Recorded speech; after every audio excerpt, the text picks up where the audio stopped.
Hello everybody and welcome back to the channel. Today you'll notice that we are back in our game where we have created the Zoroastrian Persian Empire. And if you notice the empire looks a little bit different, that's because we went ahead and changed the name from the Mohammedan Empire to the Achaemenid Empire. Some of you guys suggested in the comments that it doesn't really make sense for our Zoroastrian family to be under a pretty Muslim dynasty name. So I thought this would be a lot more fitting. And you know what? I think it looks a lot better. For this episode, our goal is to actually finish the decision right over here.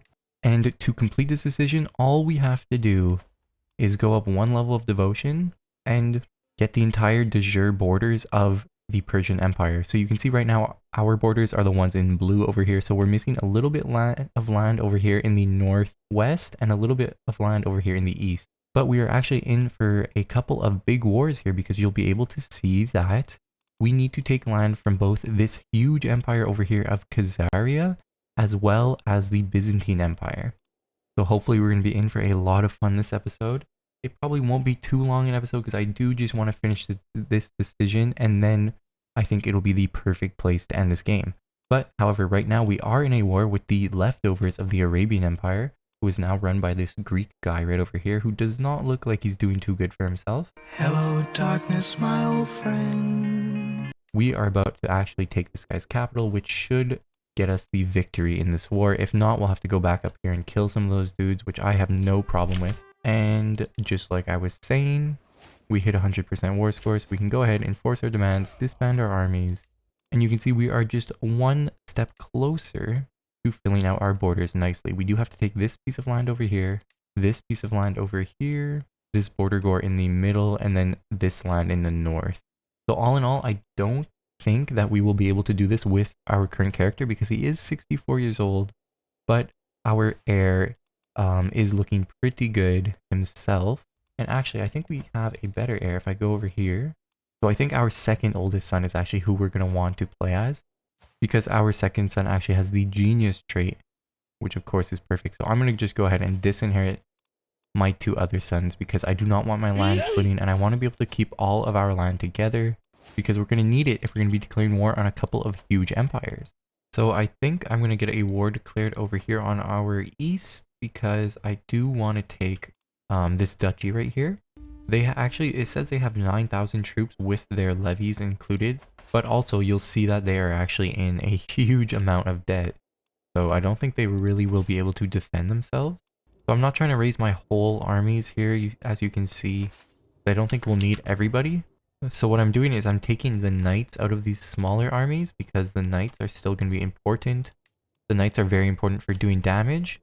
And what I'm doing, I'm just disbanding the rest of the levies because those levies on their own aren't the best. The only war I'm really kind of worried about is the one with Khazaria because they do have 10,000 troops, which is the closest nation to us in terms of military strength.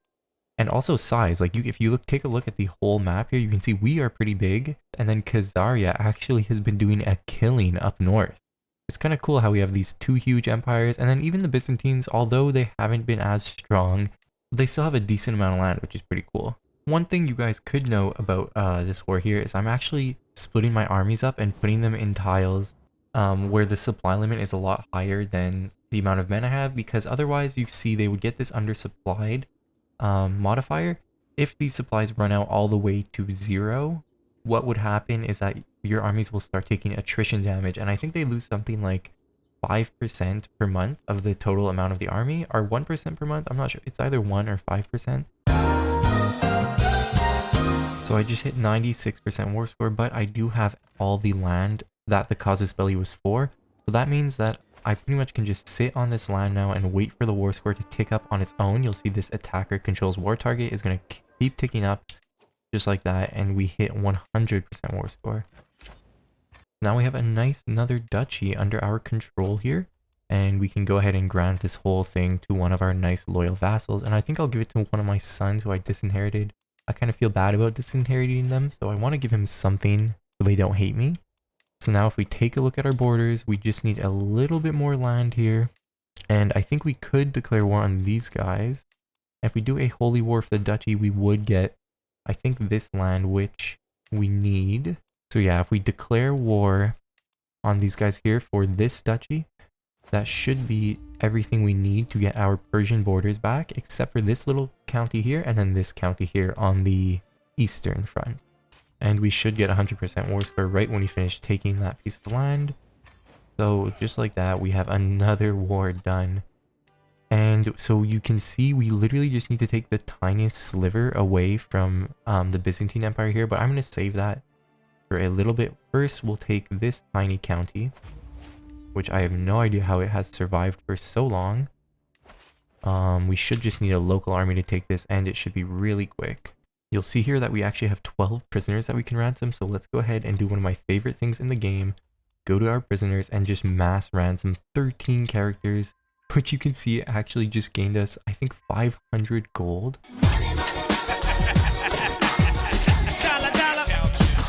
Which is pretty helpful, but you know, we're making 50 gold per month, so there's really not that much of a need for gold. And actually, one thing I did want to do, but I completely forgot, is actually build my duchy buildings in the 2 duchies that I'm holding. And I think what I had decided was to build these royal reserves because they're going to stack very nicely with this 20% holding tax. I think the royal reserves, I think we decided in the last episode that the royal reserves were actually would get us more money than the tax offices. So I'm going to go ahead and build that in my capital and also in my secondary duchy, which of course has this beautiful temple over here for the Zoroastrian faith. And we still have a little bit of money to blow, so I might as well. I'll upgrade my camelry buildings and over here pick up another camelry building because these are actually amazing because they give me an extra knight every time I build one. So you see we can actually have 20 knights, which is huge. That helps a ton in wars. So it would appear that we are at death's doorstep and our player is going to die very soon. But I think our son should be able to hold everything together. Hopefully without too many factions rising up against us. It would really suck to have to deal with a bunch of vassal factions right in the middle of trying to complete this challenge. What I will do, hopefully before we die, is actually take this tiny duchy over here because that's the only piece of land we need on this side. And then all we need after this is just this piece of the Byzantine Empire and then this piece up here of the Khazarian Empire. So I'm going to save those for our next character's life. So there it is, we passed away. He actually lived quite a good life to age 69 and now we are playing as our son. And the one thing I'm going to be very worried about are the factions rising up against us, and it actually looks like it's not too bad right now.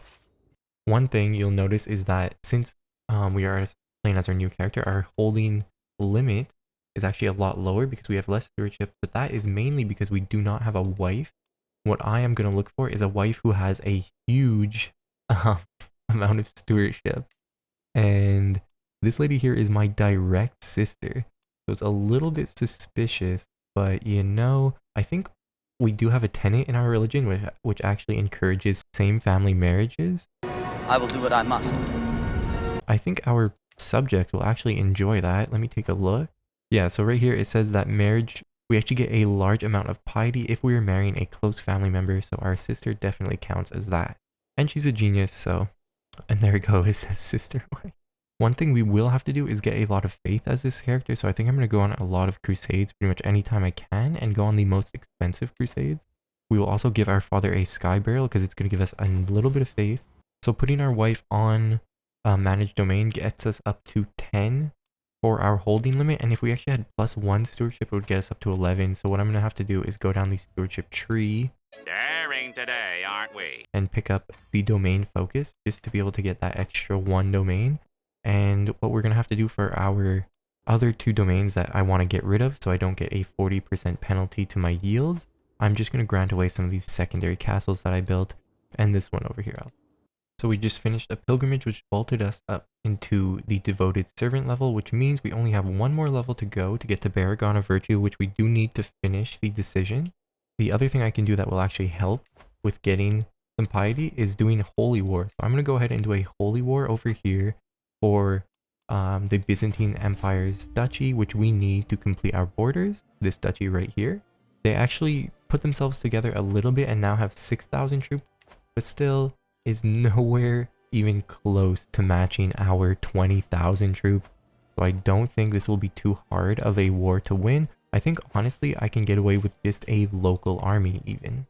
So even though I only raised a local army, if we take a look at this army, you can see it has 18 knights, 1,000 heavy infantry, 500 pikemen, 500 camels, and 100 siege units. Meaning that it's actually a pretty strong army, and honestly, I think we could probably take an army of mostly levies that's double this size. But we'll see if the Byzantines send all of their 6,000 troops. If they do, I will not raise any more men, and I'll fight it with this army right here. But I think they're honestly too scared to even come fight me, which is a little disappointing, but you know, what are you gonna do about it?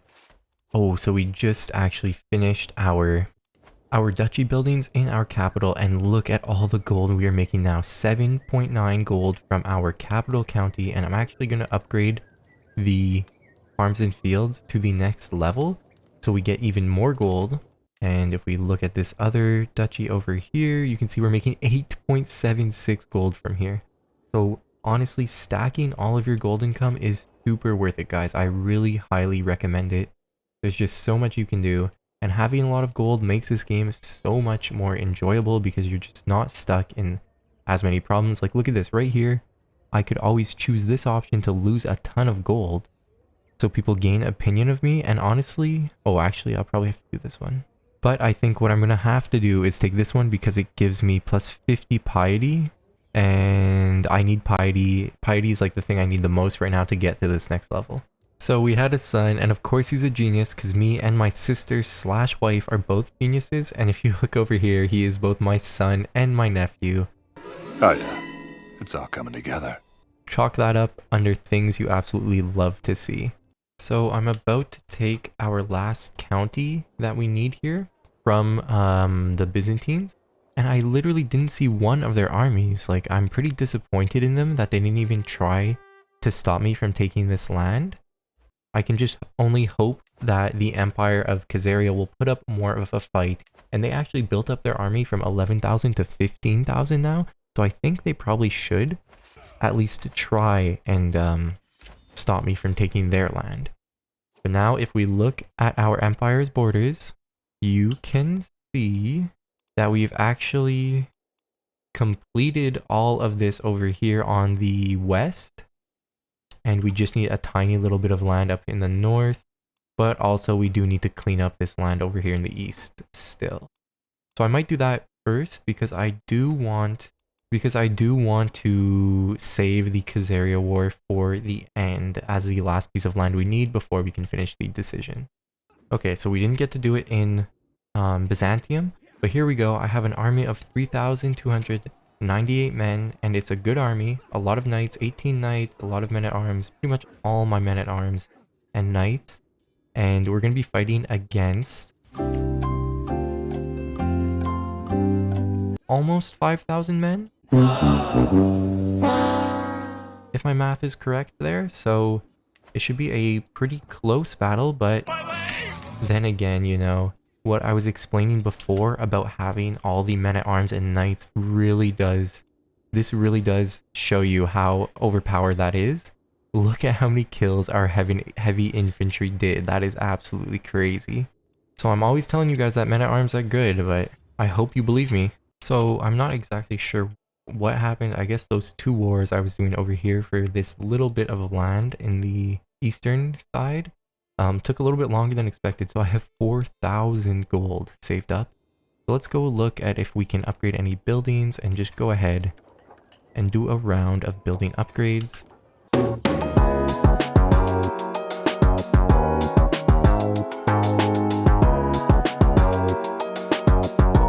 So I went into every single county I owned and tried and built a building, and I still have 2,000 gold left over. So really, it's kind of at this point in the game where I don't want to say it gets boring, but it's definitely not as fun as the early game where I just have so much money. It's like you almost don't even know what to do with it, and you're a little bit too overpowered. But I think we will need it when we fight Khazaria at the end of this episode. I'm first just gonna wait till my truce ends with these guys over here, and then we'll be ready for the war with Khazaria. Okay, here we go. We got some excitement. We have 8,000 peasants who decided to rebel against us. This is where the fun begins. I don't think we'll be able to get here before these guys take this fort, and when the peasants do take a fort, they actually get a little bit more men to their cause. You should see here, this number should go up. Yeah, so right there you did see. Once the peasants did take that county, they actually gained about 1,500 troops. Nothing too serious, you know, pretty easy to defeat them again, but it is notable that if you don't deal with the peasants right away, like let's say if you're in a war with somebody else and you're just kind of letting them run rampant, they will gain more and more numbers. So you do have to be careful. So I still have my truce with these guys over here who now changed to a county, but it looks like my vassals are actually taking charge and gonna take their land away from them for me. So, you know, I'm a big fan of that. Thank you. Thank you, this guy over here who is doing that. I have a lot of respect for you. And actually, my vassals have been taking a lot of land this game. I don't think I took any land personally under this part of the map, and it was all my vassals who are taking this part of the Persian Gulf here. So now that my vassal cleaned that up for me, I think I'm ready to go to war with Khazaria. And oh no, they actually dropped to 6,000 troops. This guy must have just came in charge. They were literally just at 18,000. So I was so excited to have a pretty fair fight. But now that they're at 6,000, this is just going to be disappointing. It's going to be too easy. My disappointment is immeasurable, and my day is ruined. You can't look a gift horse in the mouth, so I'm just going to have to fight them with their 6,000 troops. But I'll only use 3,200 and see if we can still win. Or even if they try to fight me. The last few wars I had with some big empires, the Byzantines, oh shit, look at this. So they did decide to put up a fight over here. And you know what? I have to respect these guys. Let's take a look. Oh, and they actually did a good amount of damage to me. No more Mr. Nice Guy. I'm raising my almost 9,000 levies over here. We'll bring him up to the north, merge them with this army of men-at-arms, and really give them a good battle. Okay, here we are. Our 11k stack is ready to go. Why are you running? Why are you running? Wow, look at the negative numbers. That is crazy. No wonder they killed our 3k stack so easily. Okay, here they are again. Let's catch them. Oh, it actually says even here. That is so interesting. I think I'm going to lower my liberty. I think I'm going to lower my crown authority here because this liberty faction is going to rise up against me and they're not really that strong. Like I would easily be able to defeat them. It's just like another hassle that I don't want to deal with. Another victory, and this should be pretty much the end, and we will have recreated the exact borders of the Persian Empire.